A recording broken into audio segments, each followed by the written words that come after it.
Picture this. I hit what I thought was rock bottom when I lost my tech job and retreated to my granddad's creaky old cabin in the middle of nowhere. But then out of nowhere, the local HOA slaps a no-access sign on the only bridge leading to my new home. Yep, I'm suddenly stuck in a gated community I never asked to join, and the gatekeeper, a retired civics teacher who's way too excited about handing out citations. This woman, Margot, is out here fining me for everything. My mailbox is apparently an inch too tall, and my lack of patriotic enthusiasm is somehow a violation. It's like being trapped in detention with a teacher who lives for the rule book. But here's the kicker. While they're busy throwing bylaws in my face, they missed one tiny detail. That bridge they're so proud of blocking? Turns out it's not even theirs. After digging through some dusty old files, I found something that's about to flip the script on this HOA's power trip. It all started 6 months ago when my life in Denver fell apart. I'd built an app that sniffed out data breaches, but when it exposed a major corporation's dirty laundry, they made sure I was blacklisted from tech for good. My divorce was freshly finalized, my savings were circling the drain, and the only lifeline I had was this cabin I inherited from my grandfather. Tucked on the edge of Pine Lake, a quiet Colorado community of about 30 homes, it was my last shot at a fresh start. The place had been in my family since the 1950s, long before any HOA started flexing its muscles.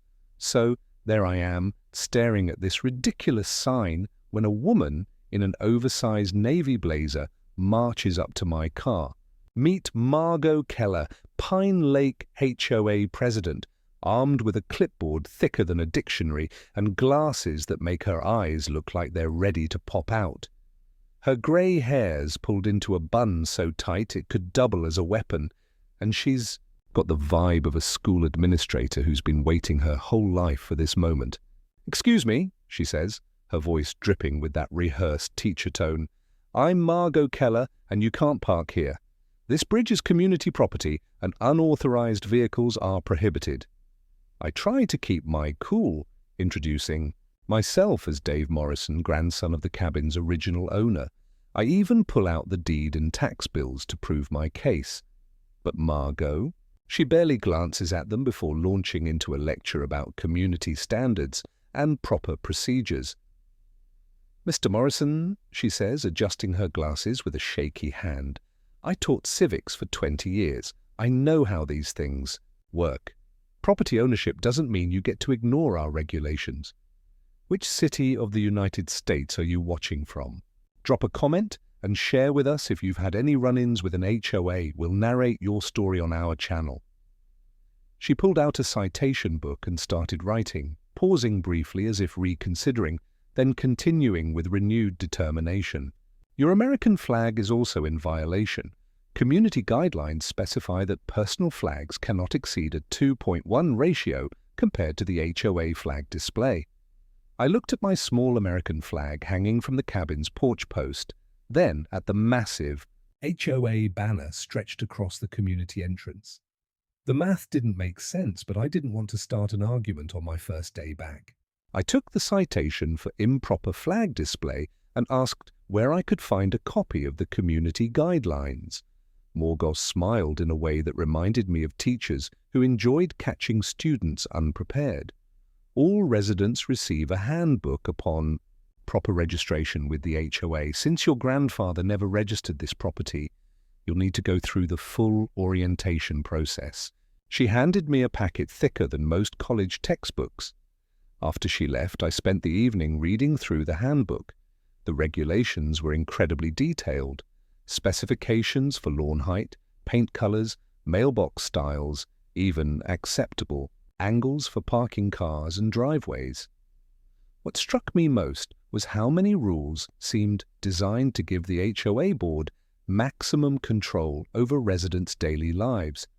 There were fines for everything from leaving garbage cans visible to having non-conforming garden decorations. I also noticed something interesting. Several regulations contradicted each other, and many seem to have been added recently. The original covenants from the development's early days were much simpler.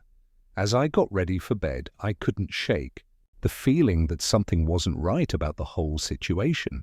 My grandfather had lived here for over 40 years, and I'd visited countless times as a kid. He'd never mentioned any HOA issues, and I'd never seen that bridge sign before. I made a mental note to visit the county offices the next day to check the property records. Something else bothered me too. Twice during the evening I'd noticed the same set of headlights slowly passing by my cabin windows. When I looked out, the vehicle was already gone. Little did I know that trying to comply with her rules was like trying to hit a moving target blindfolded.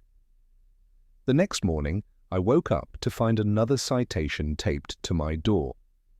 This time, Margot had cited me for having a mailbox that was 2 in below regulation height.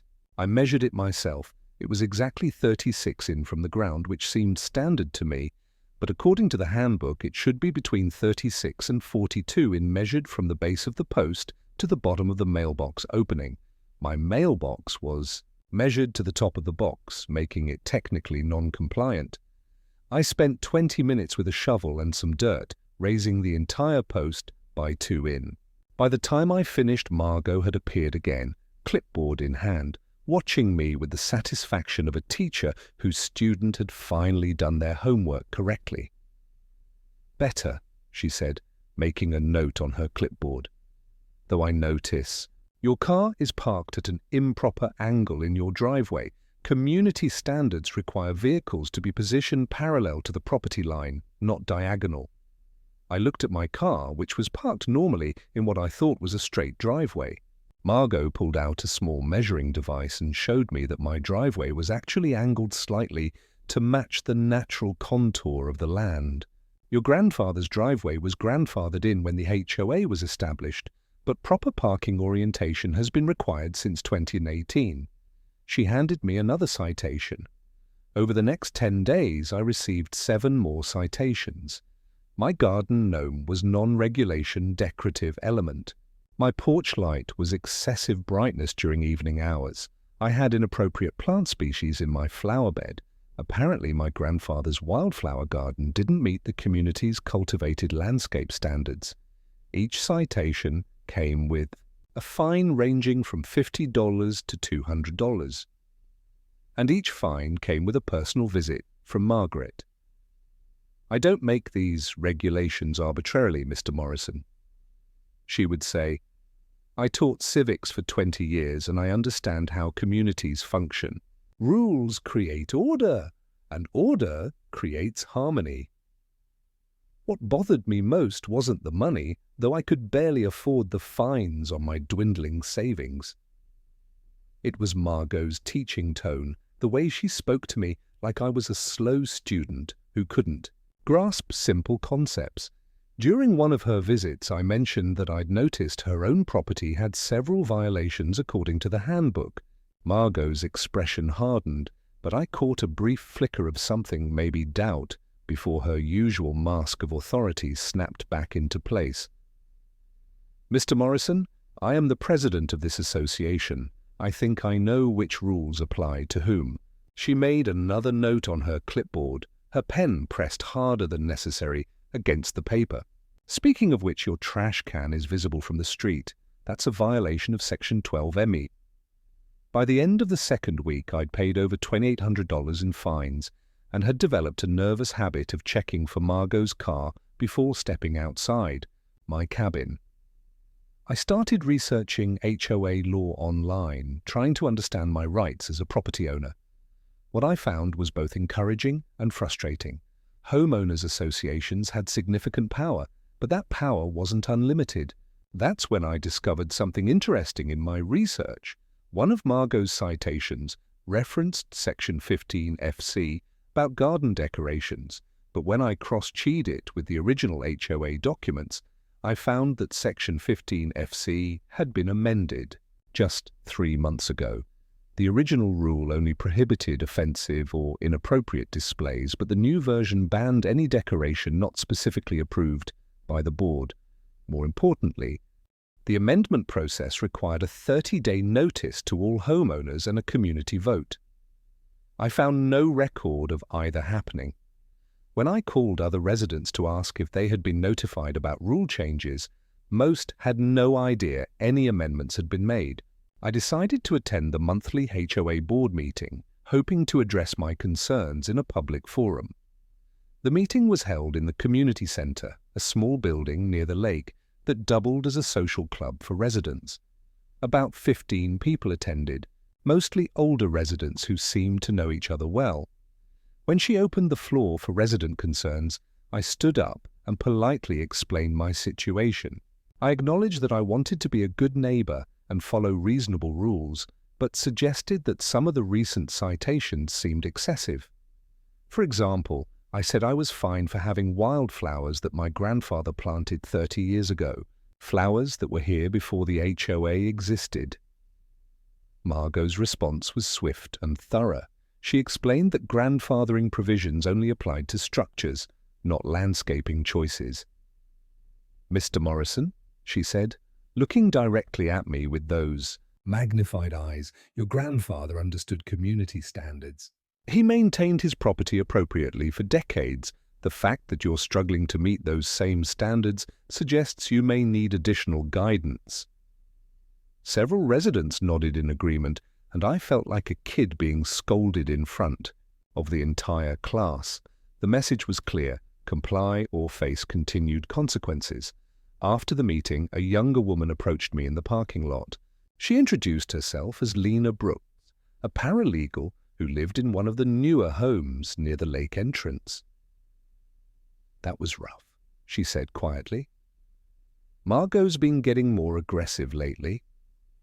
I think she's trying to establish some kind of legacy before she retires from the board." Lena explained that several residents had received increased citations over the past year, but most people just paid the fines rather than fight them. "It's easier to comply than to challenge her," she said, "but what she's doing to you seems personal." As I drove home that night, I wondered what I'd done to deserve Margot's special attention. I was about to find out that my real problems were just beginning. The morning after the HOA meeting, Frank Weber knocked on my door. Frank was a 65-year-old retiree who served on the HOA board and lived in one of the larger homes overlooking the lake. He had a friendly face and seemed genuinely concerned about my situation. "Dave," he said, using my first name, like we were old friends. I wanted to apologize for how things went last night. Margot can be intense, but she means well. Frank suggested we grab coffee and talk about ways to resolve my issues with the association.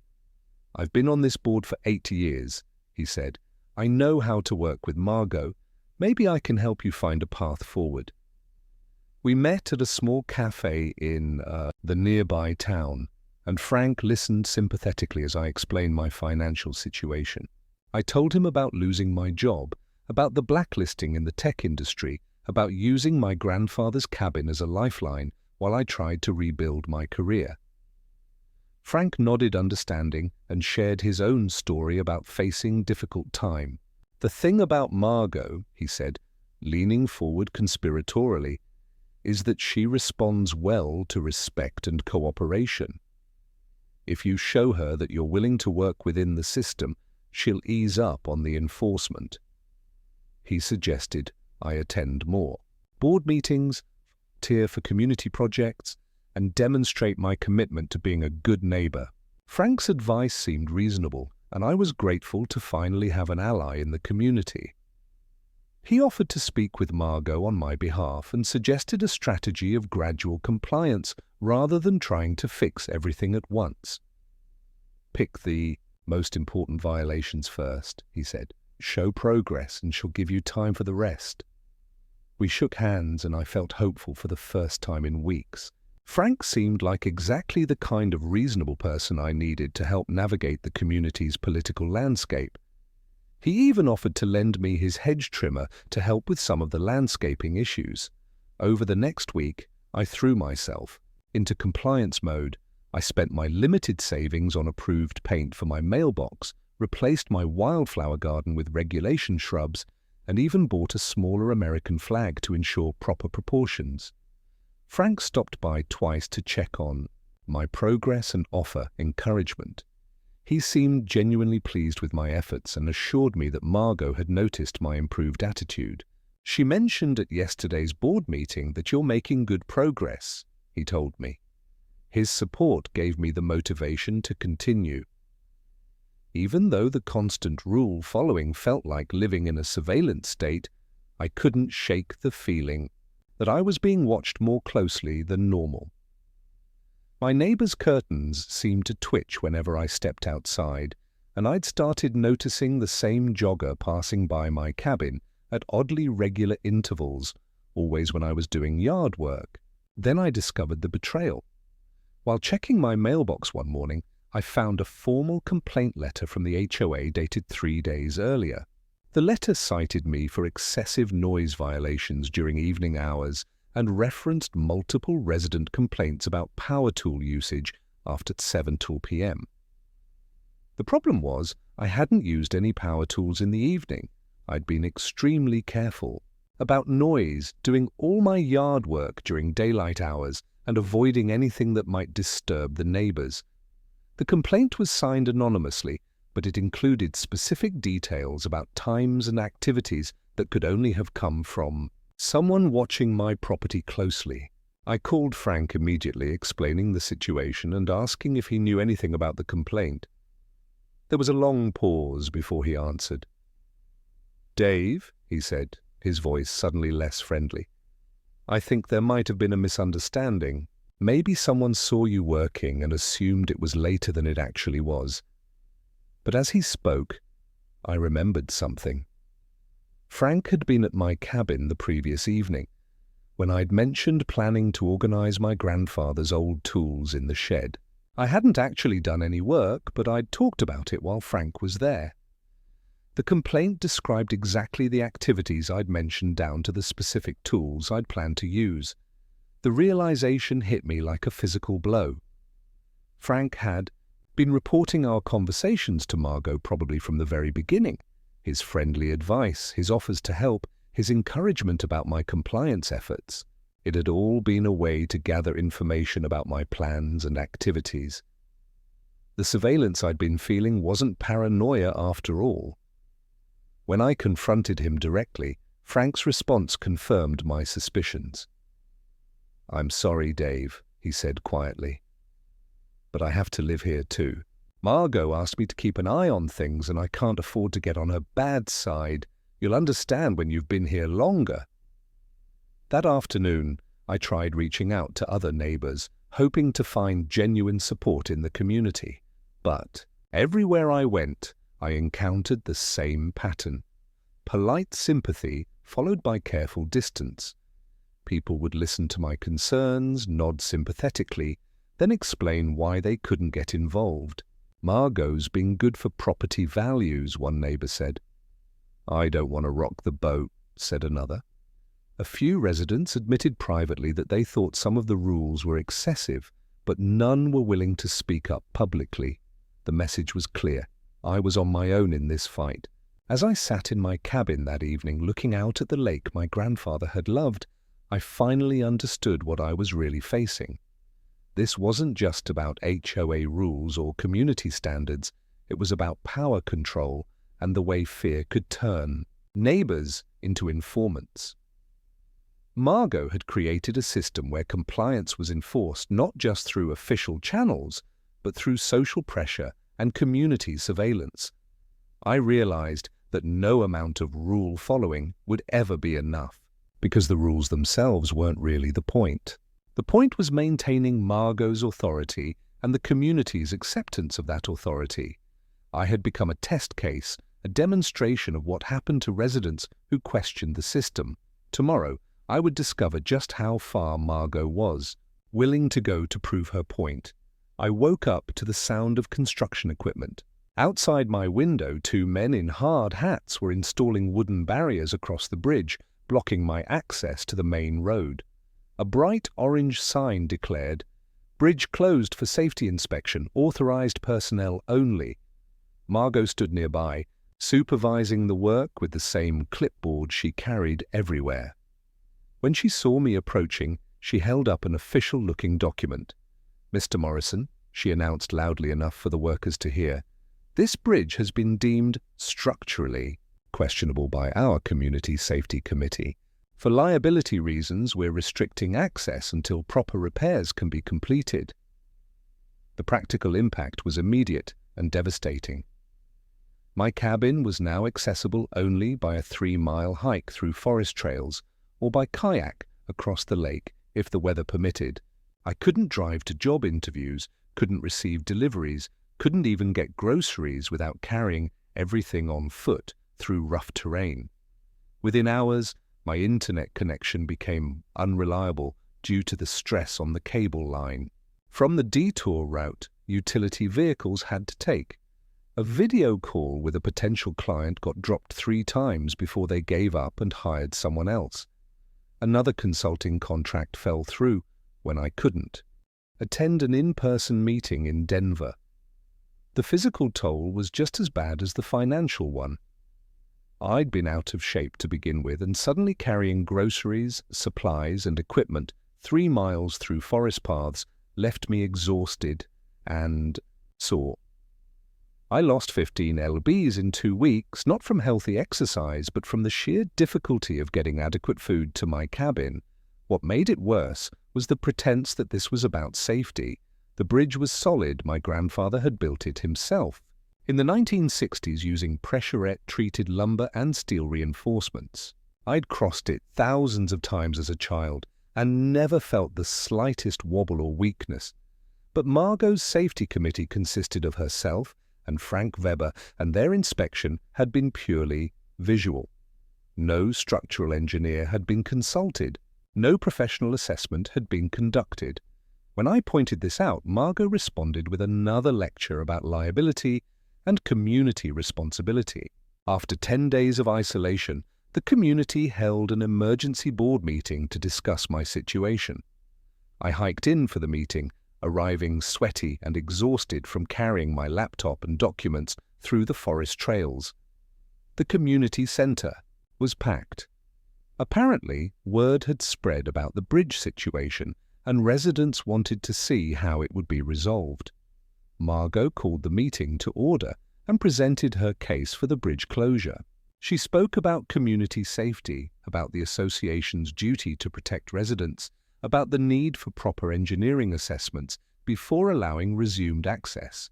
Several residents nodded along, apparently convinced by her authoritative presentation. When Margot opened the floor for discussion, I stood up and tried to present my counter-argument. I explained the financial hardship the closure was causing, pointed out that no actual safety inspection had been conducted, and suggested that the timing seemed suspiciously coincidental with my recent complaints about HOA enforcement. But as I spoke, I could feel my composure starting to crack. The stress of the past weeks, the isolation, the financial pressure, the feeling of being systematically targeted, it all came bubbling up at once.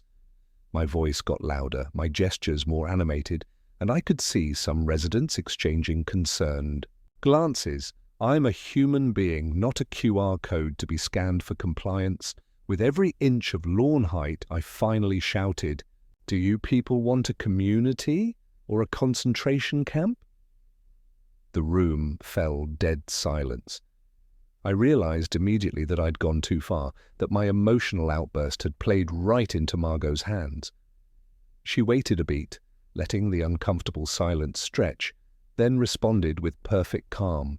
But for just a moment before she spoke, I saw something flicker across her face. Not triumph, but something that looked almost like regret.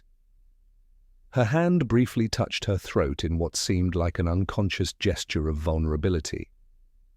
Later, I would learn that Margot had faced her own community uprising years earlier when residents had tried to vote her out of the board presidency. She'd won that battle, but the experience had left her convinced that any challenge to her authority was a threat to the community's stability.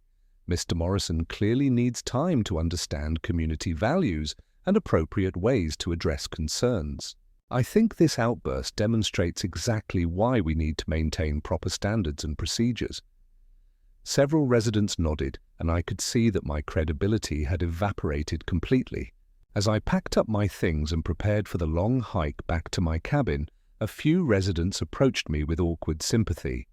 But their message was clear. They understood my frustration, but they couldn't support someone who created scenes at community meetings.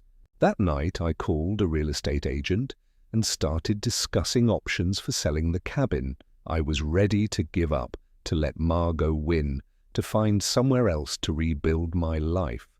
But as I sat in my grandfather's favorite chair looking at the lake he'd loved for 40 years, something shifted inside me. This wasn't just about HOA rules or community politics anymore. This was about the legacy my grandfather had built, about the home he'd created for our family, about the principle that bullies shouldn't win simply because they're more organized than their victims. Someone needed to stand up to her systematic abuse of power. I decided to fight back, but I needed ammunition. The next morning, I would start looking for it in the most unlikely place. My grandfather's old papers stored in the cabin's dusty attic. Cleaning out my grandfather's belongings had been on my to-do list since inheriting the cabin, but I'd been too busy dealing with HOA violations to tackle the job properly. Now, facing the prospect of selling the property, I finally climbed into the attic to sort through decades of accumulated memories. The space was cramped and dusty, filled with cardboard boxes, old furniture, and the musty smell of long storage. As I worked through boxes of old tools, hunting equipment, and Christmas decorations, I found myself learning things about him I'd never known. In the far corner, behind a stack of National Geographic magazines from the 1970s, I discovered an old cookie tin decorated with faded flowers. The tin was heavier than expected and rattled when I shook it. Inside, I found a collection of documents that told the story of my grandfather's life at the lake. Property surveys, insurance papers, receipts for building materials, and dozens of letters written in his careful handwriting. Most interesting were the love letters he'd written to my grandmother during their courtship, filled with dreams about the life they'd build together at the lake. In one letter from 1959, he wrote about his plans to build a bridge across the narrow point of the lake, using his retirement savings to create a lasting connection between our home and the world beyond. But the real treasure was buried deeper, in the tin. Official correspondence between my grandfather and the county government about bridge construction permits. A letter, dated April 15, 1960, showed my grandfather requesting permission to build a private bridge across the lake outlet stream. The county's response, dated May 3rd, granted permission with the condition that he would be responsible for maintenance and would pay annual bridge taxes to the county road department. What followed was a series of receipts showing regular payments for something called Morrison Bridge Tax ID number 4471, payments that had continued from 1961 through the previous year. I sat in that dusty attic holding those papers, feeling like an archaeologist who'd just uncovered a lost civilization. My grandfather hadn't just built a bridge, he'd built a privately owned, legally documented, tax-paying bridge that had been operating under county jurisdiction for over 60 years. Every month when I paid my property taxes, I'd been unknowingly continuing his tradition of paying bridge maintenance fees to the county. The bridge wasn't community property at all. It was my private property, legally owned and properly maintained. Through official government channels since before the Pine Lake community even existed, I needed confirmation, so the next morning I hiked to town and visited the county clerk's office. Curtis Myers had been the county clerk for over 30 years and remembered my grandfather well. "Oh, sure," Curtis said when I showed him the documents. Your granddad was proud of that bridge, built it himself, paid the taxes faithfully, never missed a payment. Curtis pulled up the current records on his computer and confirmed that the bridge tax was still being paid annually as part of my property assessment. As far as the county's concerned, that's your bridge, son. Has been since 1961, armed with this information. I contacted Lena Brooks, the paralegal who'd shown sympathy at the HOA meeting.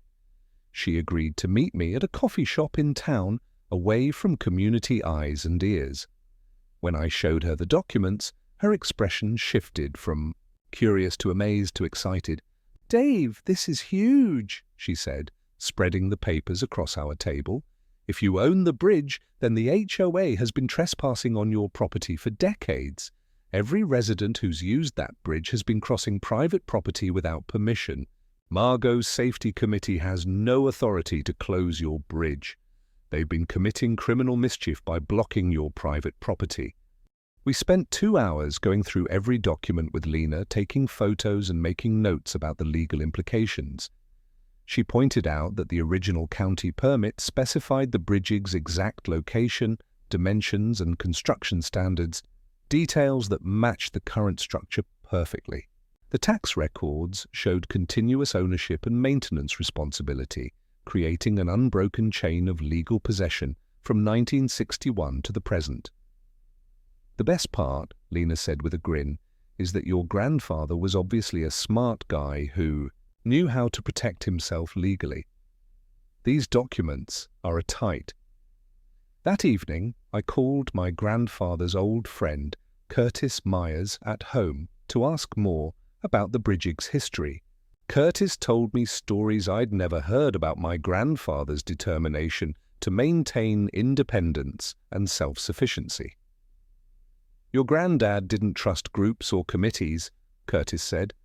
"He always said that if you want something done right, you do it yourself and keep the paperwork to prove it. He built that bridge because he wanted to control his own access to his own property, never wanted to depend on anyone else's permission to get home."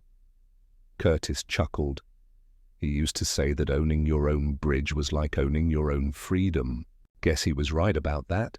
As I sat in my cabin that night looking at the documents spread across my grandfather's old kitchen table, I felt a connection to him that I'd never experienced before.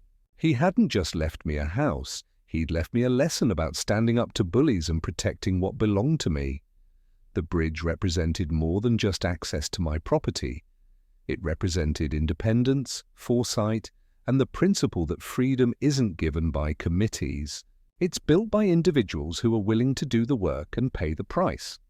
Tomorrow, I would call Margot Keller and inform her that we needed to discuss the bridge. She was about to learn that my grandfather had been smarter than her entire HOA board combined. I called Margot at 8 a.m. sharp, using the same confident tone she'd always used with me. "Margot, this is Dave Morrison. We need to talk about the bridge situation. I've discovered some information that changes everything." There was a pause before she responded, and when she did, her voice carried that familiar teacher lecturing student quality. "Mr. Morrison, if this is another complaint about our safety procedures, I can assure you that the board's decision is final. We cannot expose this community to liability issues based on your personal convenience." I let her finish, then delivered the line.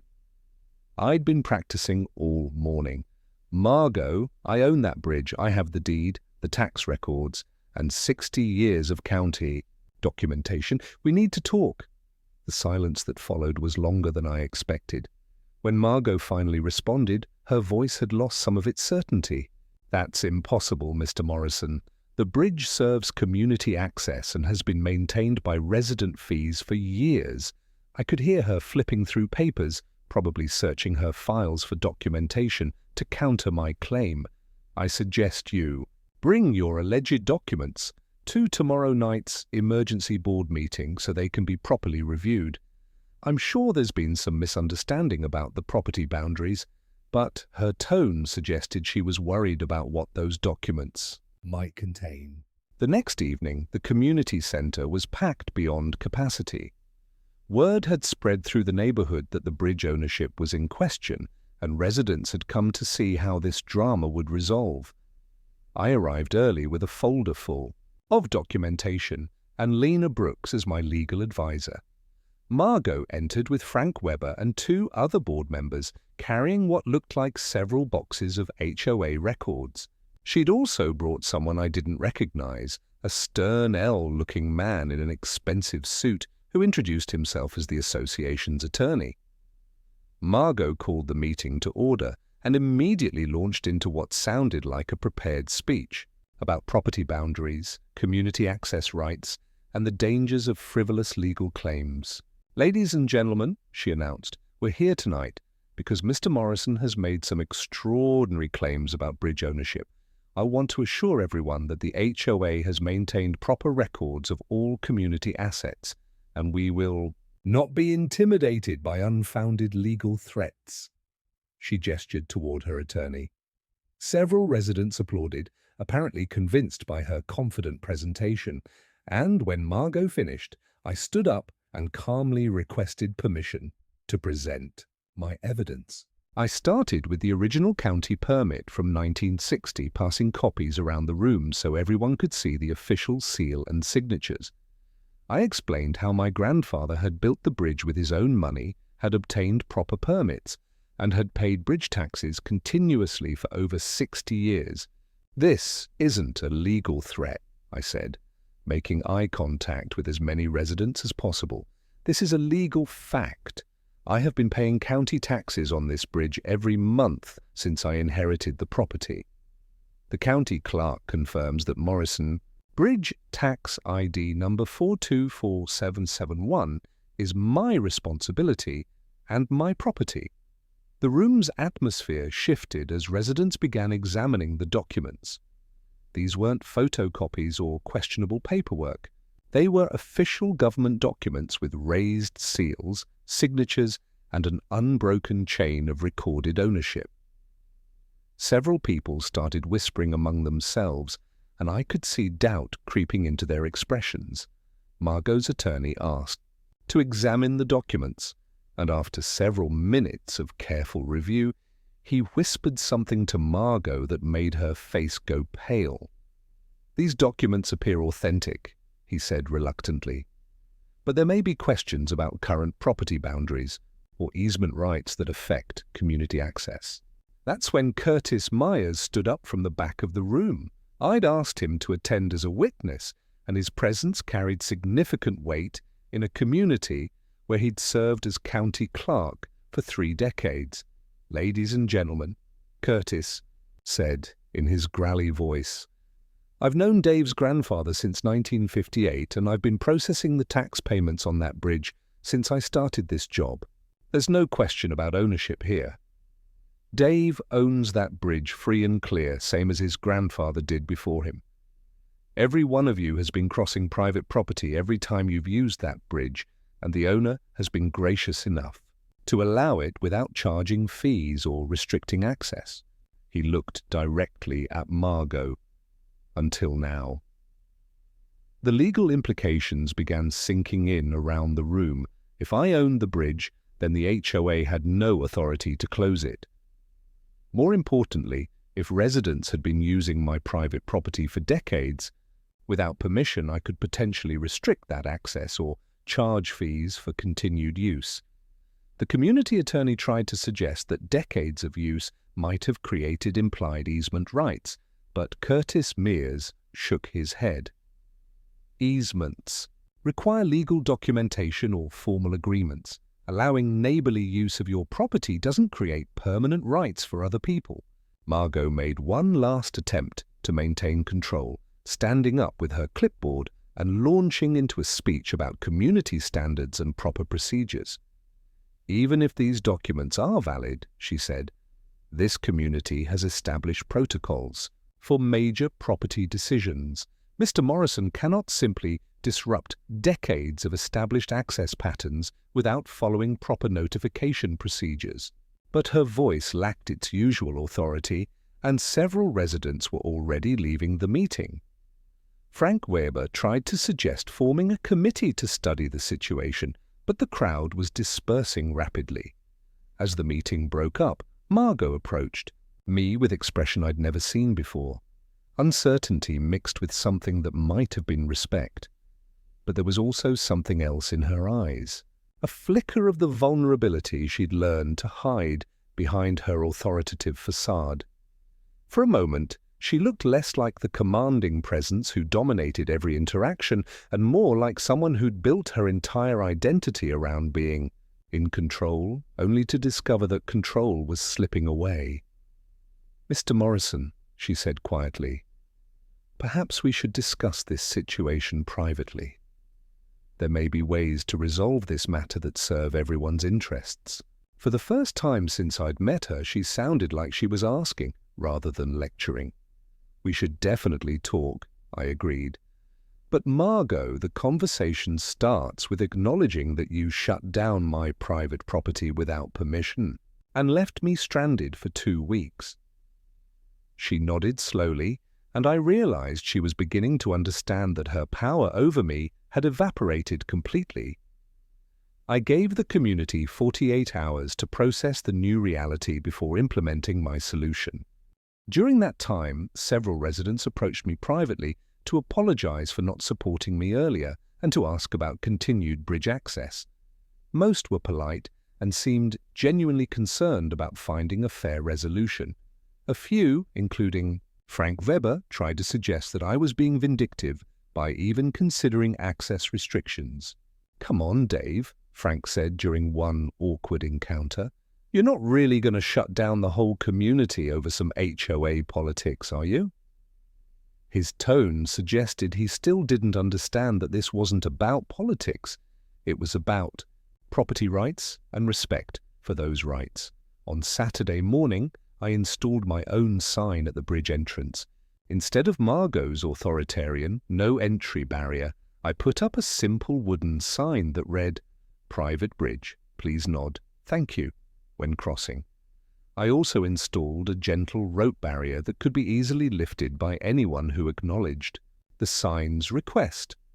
The system was designed to require just a moment of recognition that this was private property being shared out of neighborly goodness, not public property being used by right.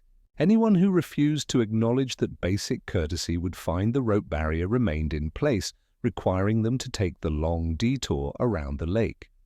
The results were immediate and educational. Most residents, when faced with the simple request to nod acknowledgement, complied easily and seemed relieved that access wasn't being completely restricted. A few grumbled, but nodded anyway, apparently deciding that a small gesture of courtesy was preferable to a 5-mile detour. But Margot predictably refused to participate in what she called theatrical displays of false authority. She stood at the barrier for 10 minutes the first morning, apparently waiting for me to lift the rope automatically. When I didn't appear, she turned around and took the long route to town. After 3 days of detours, Margot finally called to request a private meeting. We met at the same coffee shop where Lena and I had reviewed the documents, and for the first time since I'd known her, Margot seemed genuinely uncertain about how to proceed. She'd left her clipboard at home and spoke more quietly than usual. "Dave," she said, using my first name for the first time, "I think we've both learned some things from this situation. You've certainly proven your point about property ownership, but this community has 47 families who depend on that bridge for daily access. Surely we can find some reasonable compromise that serves everyone's interests." As she spoke, I noticed something I'd never seen before, a slight tremor in her hands as she reached for her coffee cup. For just a moment, the mask of absolute authority slipped, and I saw hints of the person behind the HOA president persona.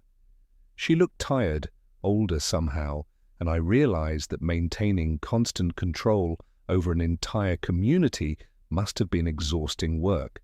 I had my terms ready.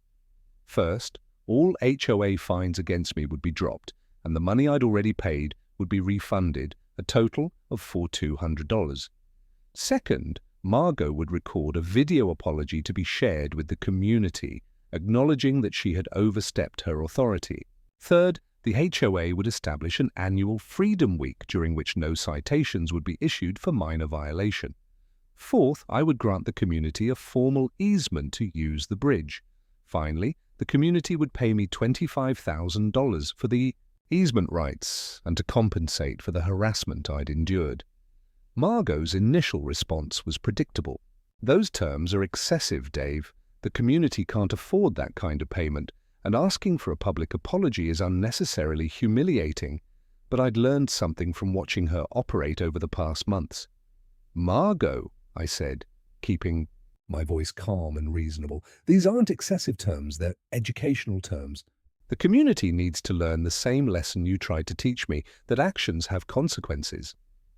You shut down my livelihood and isolated me from basic services for 2 weeks. I stood up to leave. Take the weekend to think about it on Monday. If we don't have an agreement, I'll start charging daily bridge fees." By Monday morning, I had my answer. The community had held an emergency meeting over the weekend and voted to accept my terms. Margot's video apology was awkward, but seemed genuine. She acknowledged that she had made mistakes and promised to approach future community issues with more consideration for individual property rights. In the video, I noticed she removed her glasses twice to wipe her eyes, a small crack in the body armor she'd worn for so long. The financial settlement was arranged through the HOA's reserve fund and a special assessment on all homeowners. More importantly, the community adopted new guidelines requiring board approval for any actions affecting individual property rights, effectively limiting Margot's ability to make unilateral decisions. The resolution felt like more than just a personal victory. Over the following weeks, I noticed subtle changes in how the community operated. Residents seemed more willing to question HOA decisions and less afraid to express dissenting opinions. The constant stream of minor citations slowed dramatically, and board meetings became more collaborative and less authoritarian. 6 months later, I was still living in my grandfather's cabin, but now by choice rather than necessity. The settlement money had given me breathing room to rebuild my career, and I'd started a successful consulting business, helping small communities navigate property law issues. The cabin had become not just a refuge, but a home base for a new chapter in my life. I had also become something of a local legend, the guy who took on the HOA and won, which led to other consulting opportunities with residents facing similar property disputes. My grandfather's wisdom about maintaining independence and keeping good records had created opportunities I'd never imagined. As I write this, I'm sitting on my grandfather's porch, looking out at the bridge he built with his own hands and his own money. There's a new sign there now, one that reads, "This bridge built with faith, strong as the spirit of the man who built it." Community members still nod when they cross, but now it feels natural rather than required, a genuine acknowledgement. Between neighbors, rather than a grudging compliance with authority, I've learned that sometimes the best way to teach respect is to require it, and that standing up to bullies doesn't just protect yourself, it protects everyone who comes after you. The whole experience taught me something my grandfather probably knew all along. You can't depend on other people's goodwill to protect your rights, but you can depend on clear documentation and the courage to enforce those rights when necessary. I lost money in the short term, but I gained something much more valuable. Bullies only have as much power as we give them, and that sometimes the best defense against unreasonable authority is simply to refuse to be unreasonable in return. In this case, justice wasn't just served, it was taught, one nodding acknowledgement at a time. And remember, the most important property right isn't the right to exclude others.